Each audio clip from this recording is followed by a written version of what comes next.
Hello, നമ്മൾ മറ്റൊരു വീഡിയോയിലേക്ക് വന്നിരിക്കുകയാണ്. ഇൻ്റഗ്രേഷൻ ത്രൂ പാർഷ്യൽ ഫ്രാക്ഷൻ്റെ സെക്കൻഡ് പാർട്ട്. ഓക്കെ, ഫസ്റ്റ് പറഞ്ഞ വീഡിയോ ഞാൻ അപ്ലോഡ് ചെയ്തിട്ടുണ്ട്. അപ്പോൾ അത് കണ്ടതിന് ശേഷം ഇത് കാണുക, എങ്കിലേ നിങ്ങൾക്കത് മനസ്സിലാവത്തുള്ളൂ. അല്ലെങ്കിൽ ഇത് മനസ്സിലാക്കാൻ കുറച്ച് പ്രയാസം. അതുകൊണ്ട് ഫസ്റ്റ് പാർട്ട് കണ്ടതിന് ശേഷം പെട്ടെന്ന് സെക്കൻഡ് പാർട്ട് പറയാം. ഞാൻ പെട്ടെന്ന് പറഞ്ഞു പോവാം, നിങ്ങളുടെ സമയമൊന്നും കൂടുതൽ കളയുന്നില്ല. ഓക്കെ, അപ്പോൾ നോക്കിയേ, രണ്ടാമത്തെ നമ്മുടെ സെക്ഷനാണ് റിപ്പീറ്റഡ് ഫാക്ടേഴ്സ് ഇൻ ദി ഡിനോമിനേറ്ററിൽ റിപ്പീറ്റഡ് ഫാക്ടേഴ്സ് വരിക.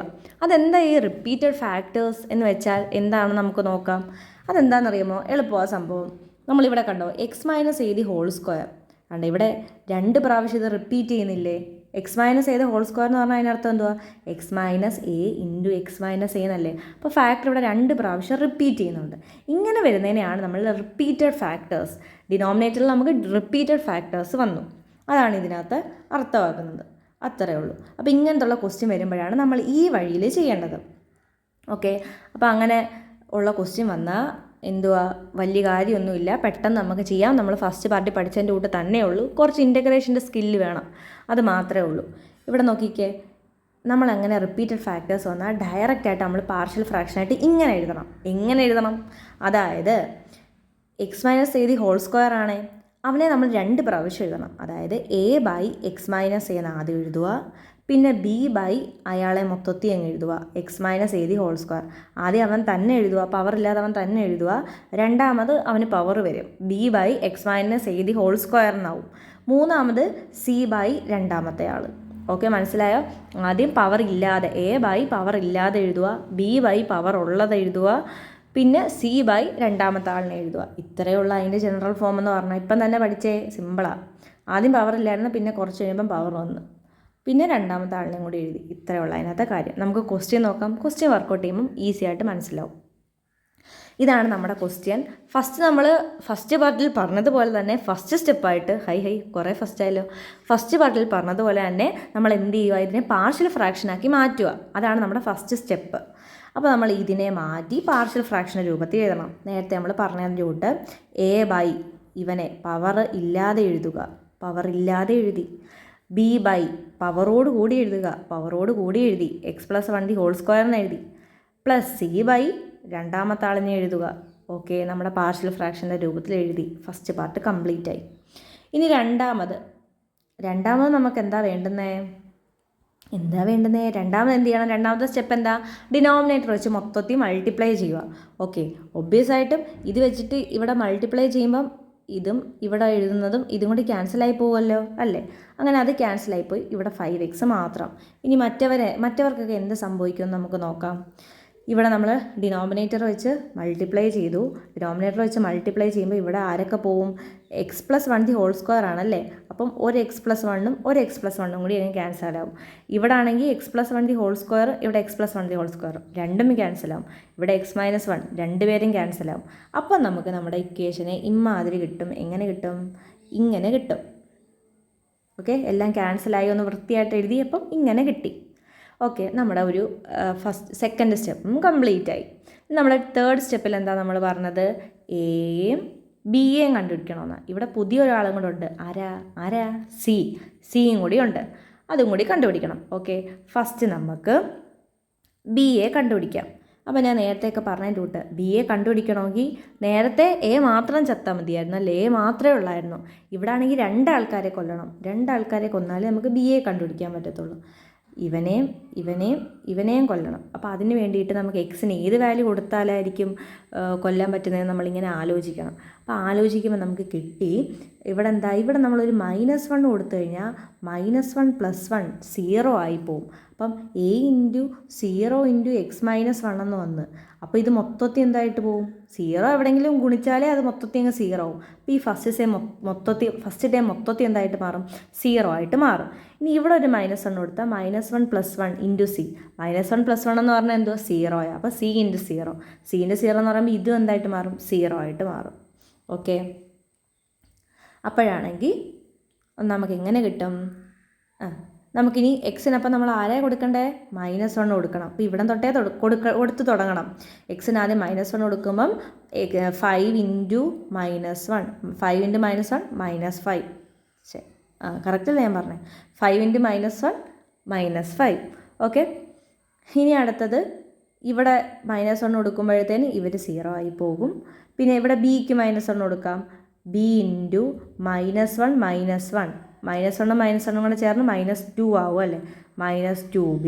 പിന്നെ ഇവിടെ -1 കൊടുക്കുമ്പം എങ്ങനെയാണ് വരുന്നത്, സി ഇൻറ്റു -1 + 1 എന്ന് പറഞ്ഞാൽ എന്തോ 0, സി ഇൻറ്റു 0, അപ്പോൾ സി ഇൻറ്റു 0 എന്ന് വന്നു. അപ്പോൾ 5 = -2b എന്ന് വന്നു. അപ്പം ബി നമുക്ക് എന്ത് കിട്ടി, 5/2 എന്ന് കിട്ടി. അങ്ങനെയാണ് നമ്മൾ ബി കണ്ടുപിടിച്ചു. ഇനി ആരെയൊക്കെ നമുക്ക് കണ്ടുപിടിക്കണം, എയും കണ്ടുപിടിക്കണം, സിയും കണ്ടുപിടിക്കണം. അപ്പം നമുക്ക് സിയെ കണ്ടുപിടിക്കാം, പെട്ടെന്ന് സിയെ കണ്ടുപിടിക്കാൻ പറ്റും. അപ്പോൾ സിയെ കണ്ടുപിടിക്കണമെങ്കിൽ എന്ത് കൊടുക്കണമായിരിക്കും, ഇവനും പോകണം ഇവനും പോകണം. അപ്പോൾ നമ്മൾ എന്ത് കൊടുക്കണം സിയെ കണ്ടുപിടിക്കാൻ, 1 കൊടുത്താൽ പോരെ. ഇവിടെ 1 - 1 ആകുമ്പം 0 ആകും, അങ്ങനെ ഇവരങ്ങ് പോകും. ഇവിടെ നമുക്ക് എക്സിന് ഒരു 1 കൊടുത്തു കഴിഞ്ഞാൽ 1 - 1, അപ്പോൾ ഇവരും എന്തായിട്ട് മാറും, 0 ആയിട്ട് പോകും. അങ്ങനെ 2 പേരും ചത്ത്. അപ്പോൾ നമുക്ക് സി മാത്രമായിട്ട് കിട്ടും.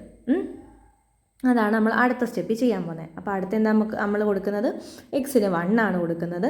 1 കൊടുക്കുമ്പോൾ ഞാൻ നേരത്തെ പറഞ്ഞിട്ട് a × 0 + b × 0 പ്ലസ് ഇവിടെ നോക്കിക്കേ 1 അല്ലേ, 1 + c × 1 + 1 ^ ഹോൾ സ്ക്വയർ, അതായത് c × 1 + 1 എന്ന് പറഞ്ഞാൽ 2, 2ൻ്റെ സ്ക്വയർ, അതായത് 2ൻ്റെ സ്ക്വയർ എന്ന് പറഞ്ഞാൽ 4c എന്ന് നമുക്ക് കിട്ടി.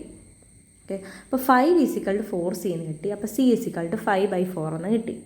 ഓക്കെ, ഇത്രയും സെറ്റാണേ. ഇനി നമ്മൾ അടുത്ത് എന്തോ ചെയ്യുന്നത് നോക്കാം. ഇനിയിപ്പോൾ നമുക്ക് ആരെയും കൂടി കിട്ടാനുണ്ട്, എയും കൂടി കിട്ടാനുണ്ട്. ബിയെയും കിട്ടി, സിയെയും കിട്ടി, ഇനി എയെ കിട്ടാൻ. ഇനി ഇവിടെ എന്തോ ഇട്ട് കൊടുത്തിട്ട് ഒരു കാര്യമില്ല, ഇവരെ ഒന്നും 0 ആക്കാൻ നമുക്ക് പറ്റത്തില്ല. അപ്പോൾ ഇവർ രണ്ടുപേരും ഇവിടെ ഒരു മൈനസ് ആണെങ്കിൽ ഇവിടെ ഒരു പ്ലസ് ഇട്ടാൽ ഒന്നും നടക്കത്തില്ല. അപ്പോൾ അതിന് നമ്മൾ എന്ത് ചെയ്യുന്ന അറിയാമോ, അങ്ങ് എക്സിന് 0 ഇട്ട് കൊടുക്കും. മൂന്നാമത്തെ സ്റ്റെപ്പിൽ നമ്മൾ എക്സിന് അങ്ങ് 0 ഇട്ട് കൊടുത്താൽ നമുക്ക് എയും ബിയും സിയും കണക്ട് ചെയ്യുന്ന ഒരു ഇക്വേഷൻ കിട്ടും. ബിയും സിയും നമുക്കറിയാം, അങ്ങനെ നമുക്ക് എയെ കണ്ടുപിടിക്കാനായിട്ട് പറ്റും. മനസ്സിലായോ ഞാൻ പറഞ്ഞത്? ബിയും സിയും നമുക്കറിയാം. അപ്പം ഇവരെ 3 പേരെയും കൂടി എക്സിന് 0 കൊടുക്കുമ്പോൾ ഇവരെ 3 പേരെയും കൂടി കണക്ട് ചെയ്യുന്ന ഒരു ഇക്വേഷൻ കിട്ടും. അതിനകത്ത് നമുക്ക് എയെ കണ്ടുപിടിച്ച് മാറ്റാനായിട്ട് പറ്റും.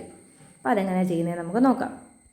എക്സിന് നമ്മൾ എന്താ കൊടുത്തത്, 0 കൊടുക്കുക. അപ്പോൾ a × എക്സിൻ്റെ സ്ഥാനത്ത് 0 + 1, എക്സിൻ്റെ സ്ഥാനത്ത് 0 - 1 plus b × 0 - 1 plus c × 0 + 1 ^ whole square.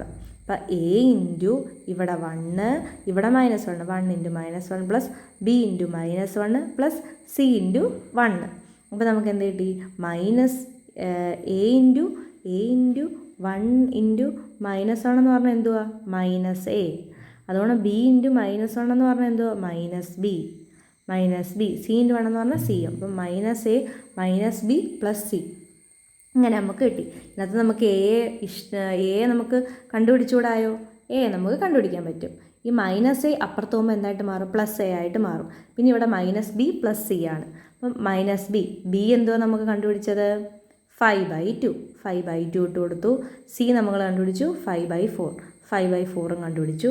അങ്ങനെ നമ്മളിത് ആഡ് ചെയ്യുമ്പം നമുക്ക് എങ്ങനെ കിട്ടി, -5/4 എന്ന് കിട്ടി. ഓക്കെ, ആഡ് ചെയ്യുന്നത് ബുദ്ധിമുട്ടാണെങ്കിൽ കാൽക്കുലേറ്റർ ഇട്ട് കൊടുത്താലും മതി. പക്ഷെ കാൽക്കുലേറ്റർ ഇട്ട് കൊടുത്താൽ ഫ്രാക്ഷനായിട്ട് കിട്ടത്തില്ല. ആഡ് ചെയ്യുന്നതാണെങ്കിൽ ഞാൻ ജസ്റ്റ് പറയാം. അപ്പം 5/2 -5/2 + 5/4 ഇങ്ങനെയാണല്ലോ. നമുക്ക് വേണമെങ്കിൽ ഡിനോമിനേറ്റർ ഈക്വലായിട്ട് ചെയ്യാം. ഇവിടെ ഒരു 2 കൊണ്ട് മൾട്ടിപ്ലൈ ചെയ്ത് ഇവിടെ ഒരു 2 കൊണ്ട് മൾട്ടിപ്ലൈ ചെയ്യുമ്പം നമുക്ക് -10 + 5/4 എന്ന് കിട്ടും. ഇതിങ്ങനെ വന്നാൽ ഡിഫറൻറ്റ് സൈൻ വന്നാൽ ഡിഫറൻസ് കണ്ടിട്ട് വലുതിൻ്റെ സൈൻ. 10ന് 5 പോയി കഴിഞ്ഞാൽ 5, പിന്നെ അത് കഴിഞ്ഞ് വലുതിൻ്റെ സൈൻ. ഇവിടെ വലുതെന്ന് പറഞ്ഞാൽ 10, അപ്പം -5/4 എന്ന് കിട്ടും. അതാണ് ഇവിടെ ചെയ്തേക്കുന്നത്. ഓക്കെ, അപ്പോൾ നമുക്ക് എയുടെ വാല്യൂ കിട്ടി. പിന്നെ നമ്മൾ എന്തായിരുന്നു ചെയ്യുന്നത്, ഇതിനെ നമ്മുടെ ഇക്വേഷനിലോട്ട് സബ്സ്റ്റിറ്റ്യൂട്ട് ചെയ്ത് കൊടുക്കുക. ഏത് ഇക്വേഷനിലാണ്, നമ്മുടെ ഈ ഇക്വേഷൻ നമ്മുടെ ക്വസ്റ്റ്യന് നമ്മൾ പാർഷ്യൽ ഫ്രാക്ഷൻ ആക്കിയില്ലേ, ഇതിനകത്തോട്ട് സബ്സ്റ്റിറ്റ്യൂട്ട് ചെയ്ത് കൊടുക്കുക എയുടെയും ബിയുടെയും സിയുടെയും വാല്യൂ. അതാണ് നമ്മൾ അടുത്ത ചെയ്യുന്നത്. നമ്മുടെ ഇക്വേഷനെ എന്തിൽ ആ ഇക്വേഷൻ നമ്പർ 1 എന്ന് ഞാൻ ഇപ്പം കൊടുത്തില്ലേ, അതിലോട്ട് സബ്സ്റ്റിറ്റ്യൂട്ട് ചെയ്ത് കൊടുക്കുക. എയുടെ സ്ഥാനത്ത് നമ്മളിപ്പം കിട്ടിയ വാല്യൂ -5/4, ബിയുടെ സ്ഥാനത്ത് 5/2, സിയുടെ സ്ഥാനത്ത് 5/4. എന്നിട്ട് നമ്മൾ എന്ത് ചെയ്യുക, സാധാ പോലെ ഇൻ്റഗ്രേറ്റ് ചെയ്യുക. ഇവനെ ഇത്രയും ഇൻ്റഗ്രേറ്റ് ചെയ്തതിന് പകരം ഇതിനെ ഇൻ്റഗ്രേറ്റ് ചെയ്താൽ നമുക്ക് പെട്ടെന്ന് ആൻസർ കിട്ടും. അതാണ് നമ്മളിനി ചെയ്യാൻ പോകുന്നത്. ഓക്കെ, അപ്പോൾ നമുക്ക് ഇൻ്റഗ്രേറ്റ് ചെയ്യാം. ഇൻ്റഗ്രേറ്റ് ചെയ്യുമ്പോൾ എങ്ങനെയായിരുന്നു, ഞാൻ ഇൻ്റഗ്രേഷൻ്റെ ഒരു വീഡിയോ ഇട്ടിട്ടുണ്ട്. അതിലെല്ലാം ഞാൻ പറഞ്ഞ പോലെ ഇവനൊരു കോൺസ്റ്റൻ്റ് ആയതുകൊണ്ട് ഈ ആദ്യമേ നമ്മൾ എന്ത് ചെയ്യും, ഇൻ്റഗ്രൽ മൊത്തത്തിൽ കൊടുത്തു. ഇനി നമ്മളിവിടെ പ്ലസ് ആയതുകൊണ്ട് ഇൻ്റഗ്രേഷൻ എന്ത് ചെയ്യാം, നമുക്ക് സ്പ്ലിറ്റ് ചെയ്യാൻ പറ്റും അല്ലേ. അപ്പോൾ ഓരോരുത്തർക്കും ഇൻ്റഗ്രേഷൻ കൊടുക്കാം. അതാണ് സെക്കൻഡ് സ്റ്റെപ്പ് ചെയ്തിരിക്കുന്നത്. ഓരോരുത്തർക്കും ഇൻ്റഗ്രേഷൻ കൊടുത്തു. രണ്ടാമത് നമ്മൾ എന്ത് ചെയ്യുമെന്നറിയുമോ, ഈ കോൺസ്റ്റൻ്റ് ഒന്നും ഇവിടെ വർക്ക് ചെയ്യത്തില്ല. അപ്പോൾ ഈ കോൺസ്റ്റൻ്റിനെ എല്ലാം നമുക്ക് എന്ത് ചെയ്യാം, വെളിയിൽ കളയാം. അപ്പോൾ ഈ കോൺസ്റ്റൻ്റിനെ എടുത്ത് വെളിയിൽ കളഞ്ഞ് -5/4 വെളിയിൽ പോയി. അപ്പോൾ ഇൻ്റഗ്രൽ 1/x+1 dx എന്ന് വരും. ഇവിടെ 5/2 എടുത്ത് വെളിയിൽ കളഞ്ഞ്, ഇവിടെ അത് വേണം 5/4 കോൺസ്റ്റൻ്റ് ആയിരുന്നു, അവനെ എടുത്ത് വെളിയിൽ കളഞ്ഞ്. ഓക്കെ, ഇനി ബാക്കി ചെയ്യുന്നത് ശ്രദ്ധിച്ചോ. ഇവിടെ ആണെങ്കിൽ 1/x+1 എന്നുള്ള ഫോമിലാണ് കിടക്കുന്നത്. ഞാൻ നേരത്തെ വീഡിയോസ് എല്ലാം പറഞ്ഞതിൻ്റെ കൂട്ട് 1/x എന്നൊക്കെ വന്നു കഴിഞ്ഞാൽ അതെന്തായിട്ട് മാറും, ലോഗ് ആവും. ഇവിടെ 1/x+1 ആയതുകൊണ്ട് അത് ലോഗ് x+1 ആയിട്ട് മാറി. ഓക്കെ, ഇത് 5/4 -5/4 ലോഗ് x+1 എന്ന് വന്നു. ഇവിടെ പക്ഷേ ആണെങ്കിൽ x+1 ദി ഹോൾ സ്ക്വയർ ആണ്. അപ്പോൾ ഹോൾ സ്ക്വയർ ആണെങ്കിൽ നമ്മൾ അതിനെ മാറ്റി എഴുതണം. മാറ്റി എഴുതുക എന്ന് പറഞ്ഞാൽ ഞാൻ ഇവിടെ മാറ്റി എഴുതിക്കുന്നുണ്ടോ, 1/x+1 ദി ഹോൾ സ്ക്വയർ എന്ന് പറഞ്ഞാൽ എങ്ങനെ നമുക്ക് മാറ്റി എഴുതാം, x+1 ഹോൾ റൈസ്ഡ് -2 എന്ന് എഴുതാം. ഈ പവർ മേളിൽ വരുമ്പം നെഗറ്റീവായിട്ട് എഴുതണം. അങ്ങനെ എഴുതി ഇൻ്റഗ്രേറ്റ് ചെയ്യണം. അതാണ് ഞാൻ ഇവിടെ എഴുതിയേക്കുന്നത്. താഴെയുള്ള ആളിനെ മേളിൽ വന്നപ്പോഴത്തേന് പവർ അങ്ങ് നെഗറ്റീവ് ആവും. ഓക്കെ, എന്നിട്ട് തന്നെ ഇതെന്തുവാ, ഇതും ലോഗ് x-1 ആയിട്ട് മാറും. അപ്പോൾ ഇത് അതുകൊണ്ട് 5/4 -5/4 ലോഗ് x+1 എന്ന് വന്നു. ഇത് കണ്ടോ, x+1 ദി ഹോൾ റൈസ്ഡ് -2 ൻ്റെ ഇൻ്റഗ്രൽ dx ആണ്. അപ്പം നമ്മൾ മറ്റേ ഇത് വെച്ചിട്ട് എങ്ങനെയാണ് ചെയ്യുന്നത്, നമ്മുടെ സാധാ ഇൻ്റഗ്രൽ ഇക്വേഷൻ വെച്ചിട്ട് +1 -2 +1 -2 +1 അല്ലേ. അതായത് x+1 -2 +1 -2 +1 ഇങ്ങനെയല്ലേ വരുന്നത്. അപ്പോൾ ഇത് ഡിഫറൻസ് ഉണ്ട് വലുതിൻ്റെ സൈൻ. അപ്പോൾ x+1 ദി ഹോൾ റൈസ്ഡ് -1 -1 എന്ന് വരും. Plus 5/4 log x+1 plus c കോൺസ്റ്റൻറ്റും കൂടി ഇടണം. ഓക്കെ, അതായത് നമ്മൾ താഴത്തേക്ക് ഒന്നും കൂടി എഴുതുമ്പം -5/4 ലോഗ് x+1, പിന്നെ ഇവിടെ ഒരു -1 ഉണ്ട്. ആ -1നെയാണ് നമ്മൾ ഇവിടെ കൊടുത്തേക്കുന്നത്, മൈനസായിട്ട് കൊടുത്തേക്കുന്നത്. 5 പിന്നെ ഈ x+1 റൈസ് -1 ഞാൻ നേരത്തെ പറഞ്ഞതിൻ്റെ തൊട്ട് ഇവനെ അങ്ങ് താഴത്തേക്ക് ഇറക്കുവാണെങ്കിൽ അത് x+1 ആയിട്ട് മാറും. ഓക്കെ, പിന്നെ ഇതും എഴുതി വെച്ചു. അപ്പോൾ ഇത്രയും കാര്യങ്ങളാണ് നമ്മൾ ഈ ക്വസ്റ്റ്യനിൽ ചെയ്തത്. ഒന്നും കൂടി ഒന്ന് റിപ്പീറ്റായിട്ട് കണ്ടു നോക്ക്. ഓക്കെ.